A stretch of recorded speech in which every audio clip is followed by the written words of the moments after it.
పోయిన చోటే వెతుక్కోవాలని చూస్తున్నారు మాజీ ముఖ్యమంత్రి జగన్. ఎక్కడైతే తనకు నష్టం జరిగిందో అక్కడ నష్ట నివారణ చర్యలకు దిగారు. ముఖ్యంగా ఈసారి విద్యార్థులతో పాటు యువత వైఎస్ఆర్ కాంగ్రెస్ పార్టీని వ్యతిరేకించారు. దాని ఫలితమే 2024లో ఘోర పరాజయం. కేవలం గ్రామీణ ప్రాంతాల్లోనే వైఎస్ఆర్ కాంగ్రెస్ పార్టీకి ఎంతో కొంత ఓటింగ్ దక్కింది. పార్టీ ఆవిర్భావం నుంచి వెన్నుదన్నుగా నిలుస్తూ వస్తున్న విద్యార్థులు, యువత మాత్రం ఓటు వేయలేదు. అందుకే ఇప్పుడు విద్యార్థి విభాగంపై దృష్టి పెట్టారు జగన్.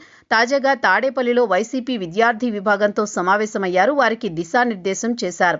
వాస్తవానికి వైఎస్ఆర్ పార్టీ సంక్షేమ పథకాలు కొండంత అండగా నిలిచాయని అంతా చెప్పుకుంటారు. కానీ పార్టీకి మైనస్ కూడా అదే. వైసీపీ హయాంలో ఫీజు రియంబర్స్మెంట్ సక్రమంగా అమలు కాలేదు. విద్యా దీవెనతో పాటు వసతి దీవెన అందించలేకపోయారు. అంబేద్కర్ ఓవర్సీస్ పథకంగా పిలిచే విదేశీ యానాన్ని నిలిపివేశారు. కాపులతో పాటు బలహీన వర్గాలకు సంబంధించి విదేశీ విద్యను దూరం చేశారు. నాడు నేడుతో పాఠశాలలను అభివృద్ధి చేశారు. అమ్మఒడి అందించగలిగారు. అయితే మొత్తం విద్యా విధానంలో మార్పులు తీసుకొచ్చారు. కానీ పాఠశాలలు విలీనం, తరగతి గదుల ఎత్తివేత వంటివి మైనస్గా మారాయి. ఉద్యోగ, ఉపాధి అవకాశాలు లేకుండా పోయాయి. 2024 ఎన్నికల్లో ఇవి స్పష్టంగా పనిచేశాయి. అయితే దేశంలో అతి శక్తివంతమైన వర్గంలో విద్యార్థి లోకం ఒకటి. మారుతున్న కాలానికి అనుగుణంగా విద్యార్థులు సైతం అప్గ్రేడ్ అవుతున్నారు. డిజిటల్ మీడియా రాజ్యం వెళుతున్న ఈ రోజుల్లో విద్యార్థులు చేసే ప్రచారానికి చాలా విలువ ఉంటుంది. అందుకే జగన్ ఇప్పుడు విద్యార్థులను తన గ్రిప్లో పెట్టుకుని కూటమి ప్రభుత్వంపై యుద్ధం ప్రకటించారు.